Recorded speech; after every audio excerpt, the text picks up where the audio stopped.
As of late, product recalls have been a common thing with many stories being seen on the news all across the country. Outbreaks of salmonella and listeria have sprouted since the beginning of November and have made their way in the very food we buy and eat. But what are these infections and how can we prevent them? Lisa Polakis, a culinary professor here at Del Mar College, explains the basics of knowing what to look for and how to protect yourself from these potential outbreaks. Well, there's three categories of contamination. There's biological, chemical, and physical. In the biological category, you have bacteria, viruses, parasites, and fungi. In the chemical contaminants, you have things like cleaner, sanitizers, polishes, etc. And in the physical hazards, you have things like metal shavings, staples, bandages, glass. Most of the food affected as of November has been biological. Approximately 9.9 million people get infected with a foodborne illness yearly. 53,300 hospitalizations happen yearly from foodborne illnesses, and 931 deaths also happen. Salmonella was spotted recently in moringa powder, made by the brand Food to Live. This infection has been found in packaged meats, frozen food, and produce, and thrives on uncooked food. Listeria is the rarer and more dangerous of the two illnesses.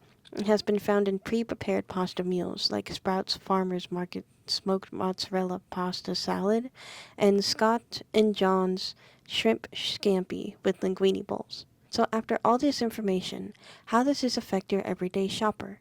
Crystal Venegas is a mom of four, and every week or so, she goes to H-E-B or Walmart to buy the things she needs in her detailed budget book.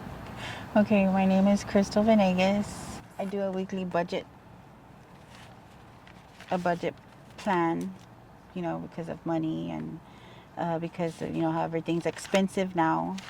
So I give myself a budget and I meal plan like every day for like just to be able to like make sure we have food and make sure we have the nutrients and everything that we need. So that's what I do. Crystal goes shopping every week, once a week, and spends about $150. That's $600 a month and $7,800 a year. With the meal planning she does in a week, it can sometimes be hard to plan around possible outbreaks. However, this doesn't stop her from finding alternatives and doing her research. Well, I wouldn't be able to get those products. I wouldn't get them. They're recalled because that's pretty dangerous.